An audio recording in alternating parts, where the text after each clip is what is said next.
Hi this is Kunal Malviya. जैसे कि मैंने आपको बताया कि मैं एक 90 डेज़ चैलेंज कर रहा हूँ, बट अगर मैं हर वीडियो में जिस ब्लॉग जैसा बनाऊँ कि मैंने आज ये वर्कआउट करी, ये डाइट ली, ये सब बताऊँ तो इतना फ्रूटफुल नहीं होगा। बट अगर मैं इन सब की जगह ये बताऊँ 90 डेज़ चैलेंज में कि क्या मैं स्पेसिफिक वर्कआउट स्प्लिट फॉलो करने वाला हूँ और क्या आप भी वो वर्कआउट स्प्लिट फॉलो करके अपना जो भी गोल है वो अचीव कर सकते हो, चाहे वो फैट लॉस हो या मसल गेन हो, अब दोनों एक साथ कर रहे हो, अगर बिगनर हो या फिर मेरी जैसी बॉडी कंडीशन है, या फिर जो भी वर्कआउट मैं कर रहा हूँ वो तुम्हें बताऊँ कि मैं क्यों वर्कआउट कर रहा हूँ, कौन कौन सी वर्कआउट परफॉर्म कर रहा हूँ और क्या तुम भी वो वर्कआउट परफॉर्म कर सकते हो जो तुम्हारे लिए सूटेबल है। और स्पेसिफिक डाइट बताऊँ जो मैं ले रहा हूँ उसके हिसाब से तुम भी अपनी डाइट वैसी कुछ प्लान कर सकते हो। और भी बहुत सारी चीज़ जो मैं 90 डेज़ में करूँगा जिनकी हेल्प से मैं अपना जो भी गोल है बॉडी रिकम्पोजिशन का वो अचीव कर सकता हूँ, वो भी तुम्हें बताऊँ। ऐसी नॉलेज वाली टिप्स दूँ तो वो ज़्यादा फ्रूटफुल होगा। हाँ, मैं ये भी तो बताऊँगा कि मैं क्या वर्कआउट फॉलो कर रहा हूँ, कौन सी वर्कआउट स्प्लिट फॉलो कर रहा हूँ, हर एक वर्कआउट मैं क्यों कर रहा हूँ, इंस्टेड ऑफ कि मैं अपना डेली व्लॉग बनाऊँ कि मैंने ये किया। देखो इसमें सब बताते तो हैं बट डीप में नहीं बताते। हर एक वर्कआउट, हर एक डाइट जो भी ले रहे हो आप, और भी बहुत सारी चीज़ें होती हैं जिस पे तुम्हारा जो भी तुम्हारा गोल है, चाहे वो फैट लॉस हो या मसल बिल्ड हो, वो डिपेंड होता है। तो वो बताना ज़रूरी रहता है बट बहुत सारे लोग डेली व्लॉग में नहीं बता पाते हैं। इसलिए मैं हर वीडियो में कोशिश करूँगा जो भी वर्कआउट मैं बता रहा हूँ, डाइट बता रहा हूँ तो उसमें इन डेप्थ डिटेल में बताऊँ। जैसे मैं push pull leg workout split follow करता हूँ। तो आज हम बात करेंगे पुश डे में, जिसमें हम चेस्ट, शोल्डर, ट्राइसेप की बात करेंगे। तो इन वर्कआउट में मैं आपको डिटेल में बताऊंगा। तो चलो सबसे पहले चेस्ट वर्कआउट से स्टार्ट करते हैं। देखो जब भी वर्कआउट करने से पहले अच्छा सा वार्म अप कर लो कि तुम्हारी मसल्स एक्टिव हो जाए, क्योंकि हमारी बॉडी में बड़ी मसल के साथ छोटी मसल्स भी होती है, उन्हें एक्टिव करना बहुत इंपॉर्टेंट होता है, नहीं तो इंजरीज के चांसेस हो जाएंगे। बट भाई ऐसा नहीं है कि तुम वार्म अप में बहुत ज़्यादा पुशअप्स मार लो, बहुत कुछ ज़्यादा ही पुशअप्स के सेट ले लो, रैप्स ले लो, जिससे ना तुम हैवी वेट नहीं कर पाओगे। फिर तुम हैवी वेट बेंच या कोई भी वर्कआउट तुम परफॉर्म नहीं कर पाओगे। और मैं बहुत सारे लोग देखता हूँ कि वो रोज़ वार्म अप में ऐसा पुशअप्स मारते हैं। अब देखो जिस दिन चेस्ट है तो उस दिन पुशअप्स लगा सकते हो, और फिर भी ज़्यादा नहीं, थोड़ी बहुत, कि जिससे तुम्हारे मसल एक्टिव हो जाएं। बट बहुत सारे लोग रोज़ पुशअप्स लगाते हैं। देखो इसमें तुम्हारा मसल डैमेज होने लगेगा। जो भी तुम वर्कआउट, अगर सेम वर्कआउट डेली करोगे तो जिस दिन चेस्ट है उस दिन पुशअप्स वार्म अप सेट लगा सकते हो। बट मैं पुशअप्स को वार्म अप में भी नहीं लगाता हूँ। मैं वार्म अप में सिंपल वार्म अप करता हूँ जिससे मेरी मसल एक्टिव हो। फिर मैं मेन वर्कआउट पे आता हूँ जिससे मैं ज़्यादा से ज़्यादा अपनी मसल को ट्रेन कर पाऊँ, उस पर ज़्यादा लोड दे पाऊँ। अगर मैं शुरू में ही पुशअप ज़्यादा लगा लूँगा तो मैं अपने मेन वर्कआउट में फोकस नहीं कर पाऊँगा। तो सबसे पहले हम बेंच प्रेस मारेंगे। अब देखो बेंच प्रेस मारने से पहले इसको समझ लो कि इसको परफॉर्म कैसे करते हैं। सबसे पहली गलती बहुत सारे लोग करते हैं, जब वो बेंच प्रेस मारते हैं तो फॉल्स ग्रिप पकड़ते हैं। देखो तुम फॉल्स ग्रिप पकड़ोगे, चलो लाइट वेट है उसमें तो तुम कर लोगे, बट हैवी वेट हुआ, उसमें पसीना आया तो उसमें गिरने के चांसेस बहुत ज़्यादा हो जाते हैं बार के, और उसमें इंजरीज आ सकती है। तो ग्रिप को हमेशा, जिसमें बता रहा हूँ वीडियो में, वैसे ही पकड़ो। देखो जब भी हम बेंच प्रेस मार रहे हैं, चाहे वो फ्रंट बेंच प्रेस हो या इंक्लाइन, बहुत सारे लोग क्या करते हैं, उनकी ग्रिप पोजीशन वो ऐसे कर पकड़ते हैं, उनका जो रिस्ट रहती है वो ऐसी रहती है। अब देखो इसमें लाइट वेट कर रहे हो तो फिर भी चल जाता है, बट वो फिर भी गलत है। और हैवी वेट में तुम करोगे तो तुम्हें एकदम से तुम्हारी गिरने का चांस रहेगा बार, और तुम्हारे रिस्ट में इंजरी आने का चांसेस रहेगी। तो हमेशा बार को ऐसे पकड़ो, ऐसा पकड़ोगे तो ज़्यादा तुम्हारे कंट्रोल में रहेगी बार। अगर तुम हैवी वेट भी कर रहे हो, हैवी वेट परफॉर्म कर रहे हो, तो ज़्यादा तुम कंट्रोल में कर पाओगे, प्रॉपर फोकस बना के कर पाओगे, और इसमें रिस्ट में तुम्हारी इंजरी भी नहीं आएगी। तो इस बात का भाई बहुत ध्यान रखना। इसलिए बहुत सारे लोग को रिस्ट में इंजरी आ जाती है या फिर कुछ ज़्यादा मेजर इंजरी आ जाती है, क्योंकि उनकी रिस्ट पोजीशन ऐसी रहती है। अगर तुम पूरा सीधा हाथ करके करोगे और थोड़ा ऐसे करके, तुम ज़्यादा कंट्रोल ले पाओगे, चाहे वो इंक्लाइन बेंच प्रेस हो या फ्रंट बेंच प्रेस हो। और देखो मैं हफ्ते में 2 दिन चेस्ट मारता हूँ, तो एक दिन मैं डंबल से परफॉर्म करता हूँ, तो एक दिन मैं डंबल से मारता हूँ, जैसे डंबल प्रेस और इंक्लाइन डंबल प्रेस, और पहले दिन मैं रॉड से मारता हूँ, जैसे बेंच प्रेस हो गया, इंक्लाइन बेंच प्रेस हो गया। तुम भी ये फॉलो कर सकते हो। और हमेशा फॉर्म और पॉस्चर के साथ करो, प्रॉपर आर्च बनाओ अपनी, जैसे मैं बता रहा हूँ वीडियो में, प्रॉपर आर्च बनाओ। लेग की पोजीशन भी बहुत इंपॉर्टेंट होती है बेंच प्रेस में, बेंच प्रेस का कोई सी वर्कआउट में। तो इस वीडियो में जिसमें बता रहा हूँ उसमें भी लेग की पोजीशन वैसे ही रखो। और देखो सबसे बड़ी बात, हम जो भी वर्कआउट करेंगे उसमें हमें प्रोग्रेसिव ओवरलोड करना है। क्यों? क्योंकि हमें मसल बिल्ड भी करना है, तो हमें प्रोग्रेसिव ओवरलोड करना पड़ेगा। मतलब अपनी रैप रेंज बढ़ानी पड़ेगी या वेट को बढ़ाना पड़ेगा। चलो मैं समझाता हूँ। आर्च बना ली, और फिर जब हम नेगेटिव में जा रहे हैं तो हमें धीरे धीरे जाना है। बहुत सारे लोग को देखता हूँ, बहुत सारे बिगनर भी, वो जब भी जाते हैं बहुत तेज़ी से ऊपर नीचे करते हैं। देखो अगर बहुत तेज़ी से नीचे जाओगे, हैवी वेट की बात करते हैं, तो हमें अगेंस्ट द ग्रेविटी ऊपर लिफ्ट करना पड़ता है। तो हम अगर नीचे ग्रेविटी के साथ हम बहुत तेज़ जाएंगे, मतलब हम बहुत तेज़ नेगेटिव में आ रहे हैं तो बहुत जल्दी नीचे आ जाएंगे, तो हमें ऊपर लिफ्ट करने में फिर बहुत डिफिकल्टी जाएगी। और अगर हम स्लो जाएंगे नेगेटिव में, तो हमारा मसल माइंड कनेक्शन भी अच्छा बनेगा, क्योंकि हमारा पूरा फोकस हमारी मसल पे रहेगा। अब बहुत धीरे भी नहीं, बट हम धीरे जाएंगे नेगेटिव में, तो हमारा ज़्यादा फोकस बढ़ेगा उस मसल पे ज़्यादा टेंशन आएगा, क्योंकि मसल माइंड कनेक्शन तुम्हारा बहुत अच्छा एक्टिव हो जाएगा। और उससे ज़्यादा तुम्हारी मसल का ब्रेक डाउन होगा। शुरू के 2 सेट में 12 से 16 की रैप रेंज रहेगी। पहले हम वार्म अप सेट लेंगे, उसके बाद तुम वर्किंग सेट स्टार्ट कर सकते हो। और जो तुम्हारा मेन वर्किंग सेट रहेगा, जैसे मेरा 80 किलो का मेन वर्किंग सेट है, उसमें हमें प्रोग्रेसिव ओवरलोड करना है। अब चाहे वो बेंच प्रेस हो या कोई सा भी वर्कआउट है, सपोज वो स्क्वाट हो, डेडलिफ्ट हो, बेंच प्रेस हो, जो भी तुम्हारा उसमें वर्किंग सेट है, मेन वर्किंग सेट। जैसे मेरा बेंच प्रेस में वर्किंग सेट है 80 kgs, तो मैं 80 kgs के पहले जैसे मैंने स्टार्ट किया 8 रैप मार रहा हूँ, तो मैं जब भी अगली बार बेंच प्रेस मारूंगा तो उसकी जगह 8 की जगह 9 करूँगा, 10 करूँगा, 11 करूँगा, मैक्सिमम मैं 12-13 तक ले जाऊँगा, कि जिससे मेरे जो भी वर्किंग सेट है वो अच्छे से इम्प्रूव हो, प्रॉपर फॉर्म और मसल माइंड कनेक्शन के साथ मैं मार पाऊँ। उसके भी 8-10 रैप मारे, फिर आ गया मेरा आखिरी सेट, उसमें भी 6 से 8 रहेगी रैप रेंज। देखो पहले के 2 सेट में 12 से 16 रैप रेंज, फिर आने वाले 2 सेट जो रहेंगे, जैसे मैंने 80 किलो का बताया, उसमें 7, 8, 9, 10 जितने तुम बढ़ा सकते हो उतनी बढ़ाओ। फिर आखिरी का जो सेट रहेगा, जो सबसे हैवी सेट रहेगा, जैसे मैं 90 किलो मारता हूँ, उसमें ज़्यादा से ज़्यादा 5 या 6 रैप मैक्स रहेगी।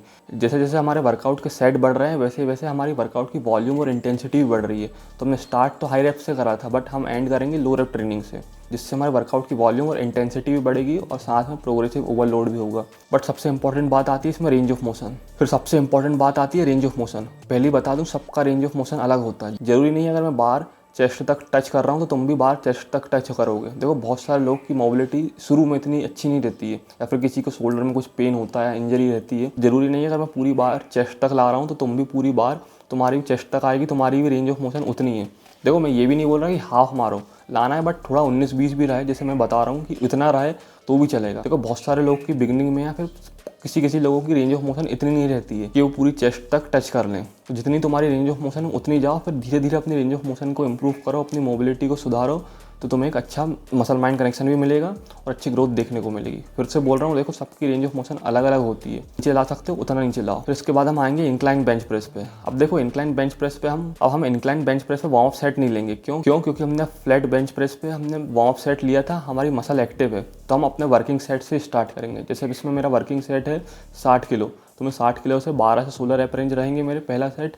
फिर दूसरा सेट 70 किलो से, उसमें भी मेरे 10 से 12 या 16 रैप रेंज रहेंगे। फिर जब मेरा आखिरी 2 सेट रहेंगे उसमें मेरा रैप रेंज हो जाएंगे, जैसे मैंने बताया 5 से 8, जैसे मैंने 80 किलो का लिया उसमें मेरे 5 से 8 रहेंगे। अब मैं 80 किलो से 2 सेट मारूंगा। अगर मैं पहली रैप से सपोर्ट ले लूँगा तो उसमें इतना मसल माइंड कनेक्शन भी नहीं बनेगा और इतना मसल में फील भी नहीं आएगा और मसल में लोड भी नहीं आएगा।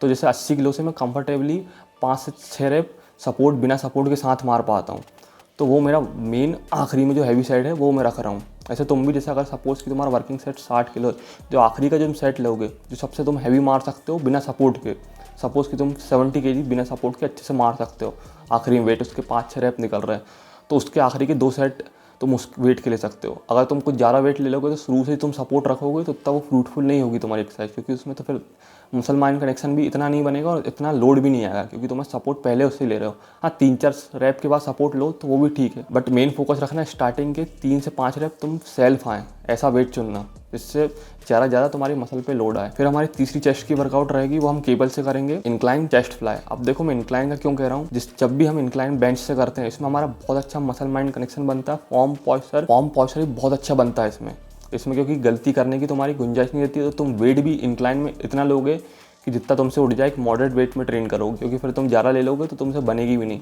तो इसमें मसल माइंड कनेक्शन बहुत अच्छा बनेगा तुम्हें। इसमें भी शुरू के 2 सेट में 12 से 16 रैप रेंज रहेंगे और आखिरी के 2 सेट में 8 से 10। देखो एक बहुत अच्छा आइसोलेशन मूवमेंट है, तो ज़्यादा अपना मसल माइंड कनेक्शन इंप्रूव करो इसमें ज़्यादा वो जितना, क्योंकि मसल माइंड कनेक्शन तुम्हारा इसमें अच्छा होगा उतना अच्छा तुम्हारे चेस्ट पे लोड आएगा।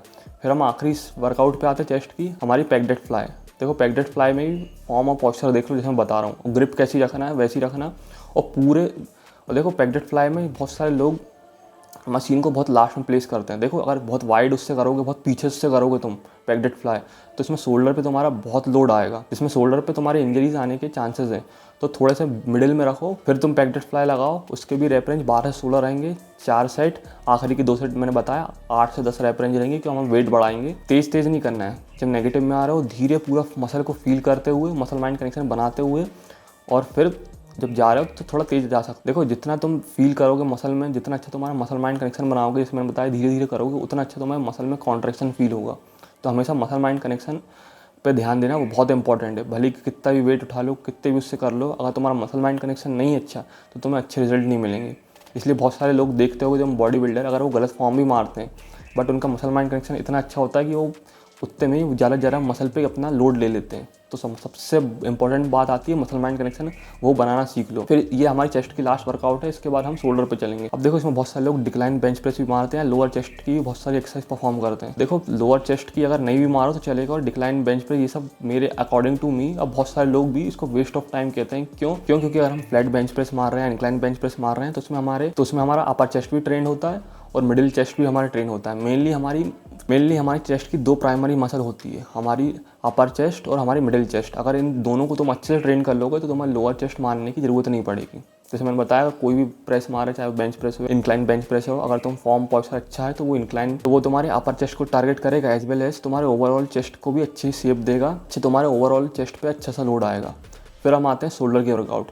हम स्टार्ट करेंगे शोल्डर प्रेस से। अब तुम इसमें रॉड से भी लगा सकते हो, मैं डंबल से लगाता हूँ, मुझे ज़्यादा कंफर्टेबल और ज़्यादा वेट मेरे डंबल में उठता है। तुम किसी से भी लगा सकते हो। देखो शोल्डर प्रेस में सबसे मेन बात, जब भी हम बेंच को प्लेस करते हैं पूरी सीधी नहीं रखना है, हमें बेंच को थोड़ी सी नीचे प्लेस करना है। देखो पूरी सीधी रखेंगे, इसमें हम हैवी वेट में, बहुत सारे लोग हैवी वेट उठा नहीं पाएंगे, या फिर हैवी वेट में हमारे शोल्डर पे ज़्यादा लोड आएगा, जिससे इंजरीज के चांसेस बढ़ जाएंगे। तो जैसे मैं वीडियो में बता रहा हूँ वैसे प्लेस करो, थोड़े से नीचे करो। अब इसमें बहुत सारे लोग बोलेंगे नहीं यार ये तो इंक्लाइन, नहीं यार इसमें तो अपर चेस्ट पे आएगा बहुत सारा लोड, शोल्डर पे कम आएगा। नहीं, ऐसा नहीं है भाई, हम इतना नीचे नहीं कर रहे हैं। इसमें ज़्यादा से ज़्यादा लोड तुम्हारे शोल्डर पे ही आएगा, और तुम्हारे शोल्डर की मोबिलिटी भी अच्छी होगी, और इंजरीज के चांसेस बहुत कम होंगे। और हैवी वेट तुम इसमें इजीली लिफ्ट कर पाओगे, कंफर्टेबली लिफ्ट कर पाओगे बिना किसी इंजरी के। तो इसके भी 4 सेट मारेंगे, इसमें भी हम 4 सेट मारेंगे। और देखो हैवी वेट जा रहे हो, चाहे वो बेंच प्रेस हो, इंक्लाइन बेंच प्रेस हो, या डंबल प्रेस हो, जैसे मैं बता रहा हूँ, उसमें बेल्ट पहन लेना। क्यों? क्योंकि जब हम हैवी वेट जाते हैं तो हमारी कोर बहुत इंपॉर्टेंट रोल प्ले करती है। फॉर्म और पॉस्चर का बहुत ध्यान रखना शोल्डर प्रेस में। अगर जरा सी भी गलती हुई तो तुम्हारे शोल्डर में इंजरी आ सकती है, या फिर तुम्हारे लोअर बैक में भी इंजरी आ सकती है। तो जैसे मैं फॉर्म बता रहा हूँ, जैसे ग्रिप बता रहा हूँ, वैसी करो तो तुम्हें बहुत अच्छे रिजल्ट मिलेंगे। इसके भी 4 सेट, शुरू के 4 सेट 12 से 16 रेप रेंज रहेगी, फिर आखिरी के 2 सेट में 8 से 10 रेप रेंज रहेगी। मेरा पहला सेट रहता है 20 किलो से, फिर 25 किलो, फिर आखिरी के 2 सेट रहते हैं 30 किलो से, उसके मैं 8-8 रैप मारता हूँ। फिर हम शोल्डर की दूसरी वर्कआउट आती है हमारी फ्रंट रेजेस। अब देखो फ्रंट रेजेस हम खड़े होकर नहीं करेंगे, हम फ्रंट रेजेस परफॉर्म करेंगे इंक्लाइन बेंच पे। क्यों? चलो मैं बताता हूँ। देखो बहुत सारे लोग बिगिनर या कुछ लोग जब कम वेट से मार रहे हैं फ्रंट रेजेस, बट जैसे ही वो वेट हैवी करते हैं तो शोल्डर इतना इंगेज नहीं होता, वो पूरा मोमेंटम अपनी बॉडी से लेते हैं, अपना मोमेंटम, फॉर्म पॉस्चर भी बेकार होता है, मसल माइंड कनेक्शन भी नहीं बनता, और उसमें बहुत सारे लोग झूलने लगते। तो इसलिए इंक्लाइन बेंच पे रख करो। इसमें क्या होगा, गलती की गुंजाइश बहुत कम होगी, क्योंकि तुम उतना ही वेट उठाओगे जितना तुमसे बनेगा, और इसमें प्रॉपर रेंज ऑफ मोशन बनेगी। और जैसे ही तुम प्रॉपर फोकस भी इसमें ज़्यादा बनेगा, क्योंकि थोड़ी टफ पड़ेगी, और इसमें मसल माइंड कनेक्शन भी बनेगा, क्योंकि जितना अच्छा फोकस रहेगा उतना अच्छा मसल माइंड कनेक्शन देखने को मिलेगा। और इसमें बहुत अच्छी तुम्हें 3D लुक देखने को मिलेगी तुम्हारे शोल्डर पे, अगर तुम्हें, जैसे मैं बता रहा हूँ, अच्छे से परफॉर्म कर रहे हो। इसमें भी 4 सेट रहेंगे, इसके चारों सेट के 12 से 16 रेप रेंज रहेंगे। अब इसमें हैवी वेट नहीं लगाना है, जैसे मैंने बताया पिछली एक्सरसाइज में कि हमारे 2 आखिरी के सेट हैवी रहेंगे, तो हमारी 5 से 8 रेप रेंज रहेगी। नहीं, इसमें हमें 12 से 16 रेप रेंज ही रखना है। इसमें हैवी वेट जाओगे तो तुम्हारा फॉर्म पॉस्चर और मसल माइंड कनेक्शन कॉम्प्रोमाइज़ होगा कहीं ना कहीं। तो इसमें ऐसा मॉडरेट वेट में करो, जिससे तुम्हारा मसल माइंड कनेक्शन अच्छे से बने और ज़्यादा से ज़्यादा लोड आए। फिर उसके बाद हम आएंगे साइड रेजेस। इसमें भी हमें इंक्लाइन बेंच पे करना है। क्यों? जैसे मैंने बताया कि जैसे हम खड़े होकर जब करते हैं तो बहुत सारे लोग हैवी वेट उठा लेते हैं। पहली बात तो ईगो लिफ्टिंग करनी नहीं है, और फिर उनका पूरा मोमेंटम बॉडी से आता है, तो उनमें तो शोल्डर पे इतना लोड आ नहीं पाता है। तो हम इंक्लाइन बेंच पे करेंगे। इसके 12 से 16 और रैप रेंज रहेंगे। हैवी वेट इसमें भी नहीं, मॉडरेट वेट से करना है। देखो सबसे बड़ी बात, हम ग्रिप कैसे करेंगे। हम ग्रिप ऐसे नहीं पकड़ना है तुम्हें, जैसे मैं बता रहा हूँ ग्रिप वैसे करना है। रिस्ट को थोड़ा सा मोड़ लो, क्योंकि अगर हम रिस्ट को पूरी सीधी रखेंगे तो क्या होगा, बहुत सारा लोड हमारे रिस्ट पे आएगा, शोल्डर का लोड हमारे रिस्ट पे ज़्यादा शिफ्ट हो जाएगा। बट हम रिस्ट को थोड़ी सी मोड़ के रखेंगे, जैसे ग्रिप बताए वैसे करेंगे, तो ज़्यादा से ज़्यादा लोड, तो मैक्सिमम लोड हमारे शोल्डर पे आएगा, जिससे तुम्हारी बहुत अच्छी 3D शोल्डर की लुक देखने को मिलेगी। फिर आखिरी के शोल्डर की वर्कआउट हम केबल से लेंगे साइड रेजेस। इसमें भी फॉर्म पॉस्चर देख लो, और इसमें भी ग्रिप देख लो। इसमें भी भाई फिर से अगर तुम रिस्ट पूरी सीधी करके करोगे, जैसे मैं वीडियो में बता रहा हूँ, उसमें तुम्हारा ज़्यादा से ज़्यादा लोड फिर तुम्हारे शोल्डर पे नहीं आएगा, रिस्ट पे आएगा। इसलिए इसमें भी ग्रिप ऐसे रखना जैसे मैंने फ्रंट रेजेस में बताई थी और साइड रेजेस में बताई थी। उससे ज़्यादा ज़्यादा लोड तुम्हारे शोल्डर पे आएगा, और इसमें भी रैप रेंज 12 से 16 ही रहेंगी। कम वेट से करना है इसमें। अगर स्टार्टिंग में नहीं बने तो तुम 2.5 किलो के डंबल से भी कर सकते हो, या बिना, क्योंकि इसमें वेट उठाना थोड़ा सा टफ पड़ता है। तो मगर फॉर्म पॉस्चर और मसल माइंड कनेक्शन का ध्यान रखना, क्योंकि अगर इसमें वेट अगर तुम अच्छे से उठा नहीं पाओगे तो तुम्हारा फॉर्म पोस्चर पूरा ही बेकार जाएगा। बट ये one of the best exercise है 3D शोल्डर के लिए। अभी शोल्डर की वर्कआउट हो गई, फिर हम आते हैं ट्राइसेप की वर्कआउट, हमारा आखिरी जो वर्कआउट रहेगी। अब देखो जब भी मेरा पुश मूवमेंट रहते हैं, बहुत सारे लोग क्या करते हैं, चेस्ट की 2 ले ली, शोल्डर की 2 ले ली, ट्राइसेप की 2 ले ली। नहीं, अगर मैं चेस्ट की 4 वर्कआउट कर रहा हूँ पूरी इंटेंसिटी वॉल्यूम के साथ, शोल्डर की भी 4 करूँगा और ट्राइसेप की भी उतना ही वॉल्यूम और इंटेंसिटी के साथ करूँगा। बट ट्राइसेप की 3 वर्कआउट मोर देन एनफ है, बहुत है ट्राइसेप, क्योंकि ट्राइसेप एक छोटा मसल होता है। जैसे बाइसेप ट्राइसेप छोटे मसल होते हैं तो इनको रिपेयर होने में टाइम लगता है। अगर हम इन पर ज़्यादा लोड दे देंगे, जैसे बहुत सारे लोग करते हैं कि उसके 5-6 सेट लगा देंगे, 5-6 वर्कआउट लगा देंगे, तो हमारी इंजरी के चांसेस ज़्यादा बढ़ जाएंगे और रिकवर कम होगा। तो हम पहली वर्कआउट करेंगे डिप्स से। देखो अब dips one of the best compound movement है। अब देखो इसमें तुम्हारा चेस्ट भी ट्रेन होता है और ट्राइसेप भी ट्रेन होते हैं। ये बहुत अच्छा कंपाउंड मूवमेंट है। ऐसा नहीं है कि चेस्ट पे आएगा, इसमें बहुत ज़्यादा लोड तुम्हारा ट्राइसेप पे आता है। अब इसमें भी 4 सेट मारेंगे, इसमें रैप रेंज रहेंगे 12-16। अब देखो बहुत सारे बिगिनर ये वर्कआउट परफॉर्म नहीं कर पाते हैं, तो अगर तुम्हारे जिम में सपोर्टेड मशीन है तो उसमें तुम सपोर्ट लेके कर सकते हो। और स्टार्टिंग में देखो सबका रेंज ऑफ मोशन स्टार्टिंग में अच्छा नहीं होता, सब स्टार्टिंग में इस वर्कआउट को क्लीन नहीं मार पाते। तो जितना रेंज ऑफ मोशन आ रहा है स्टार्टिंग में उतना करो। अगर 5-6 रैप आ रहे हैं और रेंज ऑफ मोशन कम है तो उतने से स्टार्ट करो। मेरा भी शुरू में स्टार्ट मैंने ऐसे ही करी थी। धीरे धीरे तुम्हारा रेंज ऑफ मोशन भी बढ़ेगा और तुम्हारे इसके रैप भी बढ़ जाएंगे। देखो इसको बहुत सारे लोग परफॉर्म नहीं कर पाते तो बहुत सारे लोग अवॉइड करते हैं, बट ये फिर से बोल रहे हैं one of the best workout है तुम्हारे चेस्ट के लिए भी और एज वेल एज तुम्हारे ट्राइसेप के लिए भी। इसलिए इसको अपर बॉडी स्क्वाट बोलते हैं, क्योंकि बहुत सारे लोग इसको नहीं कर पाते, बट इसको करना चालू करो तुम्हें बहुत ही अच्छे रिजल्ट मिलेंगे। फिर हम आते हैं ट्राइसेप पुश डाउन। अब देखो इसमें हमें फॉर्म पोस्चर का बहुत ध्यान रखना है, क्योंकि इसमें क्या करते हैं बहुत सारे लोग को देखा, चाहे वो इंटरमीडिएट हो या बिगनर लेवल पे हो, इसमें फॉर्म पोस्चर वो कंप्रोमाइज़ कर देते हैं। उनका फॉर्म पोस्चर इतना रहता नहीं है, वेट बहुत ज़्यादा लगा लेते हैं, तो ज़्यादा लोड उनका ट्राइसेप पे आता ही नहीं है। और इसमें भी शुरू के रैप रेंज रहेंगे 12-16 और आखिरी के रैप रेंज रहेंगे 8 से 10 रैप रेंज। फिर हम करेंगे रोप के साथ पुश डाउन। अब देखो ट्राइसेप बाइसेप भी छोटी मसल होती है, इसमें प्रॉपर रेंज ऑफ मोशन करना। और बहुत सारे लड़कों को मैंने जिम में देखा कि बाइसेप के दिन तो बाइसेप बहुत अच्छे से मारते हैं, बट ट्राइसेप को कहीं ना कहीं वो इग्नोर करते हैं, नेगलेक्ट करते हैं। उनके लगता है कि ट्राइसेप अगर नहीं मारेंगे तो भी चलेगा, उनका आर्म बाइसेप से ज़्यादा बनेगा, उनको प्राइमरी गोल वो बाइसेप को देते हैं। बट भाई ऐसा नहीं है, बाइसेप छोटी मसल होती है ट्राइसेप से। तुम्हारा 60% आर्म साइज़ तुम्हारे ट्राइसेप पे डिपेंड करता है। हाँ, 60% आर्म साइज़ ट्राइसेप पे डिपेंड करता है। तो जितना अच्छा तुम ट्राइसेप की वर्कआउट करोगे proper form muscle mind connection के साथ, उतना बड़ा तुम्हारा आर्म साइज़ बनेगा, उतना बड़ा तुम्हारा आर्म बनेगा, क्योंकि जितना अच्छा ट्राइसेप बनेगा उतना ही अच्छा लुक तुम्हारे बाइसेप में भी आएगा। और अगर तुम ट्राइसेप अच्छे लोड के साथ मारोगे तो तुम चेस्ट की वर्कआउट और शोल्डर की वर्कआउट भी अच्छे से परफॉर्म कर पाओगे, उसमें भी अच्छा वेट उठा पाओगे। क्यों? क्योंकि एक कंपाउंड मूवमेंट होता है, जैसे बेंच प्रेस हो गई, शोल्डर प्रेस हो गई, तो उसमें कहीं ना कहीं लोड ट्राइसेप पे भी आता है, तो तुम इन प्रेस में हैवी लिफ्ट कर पाओगे। आज की वर्कआउट यहीं ख़त्म होती है। अगर तुम हर वर्कआउट में progressive overload proper form muscle mind connection पर ध्यान दोगे तो तुम्हें अच्छी ग्रोथ देखने को मिलेगी। अगर वीडियो अच्छी लगी है तो लाइक करना, सब्सक्राइब करना। Thank you.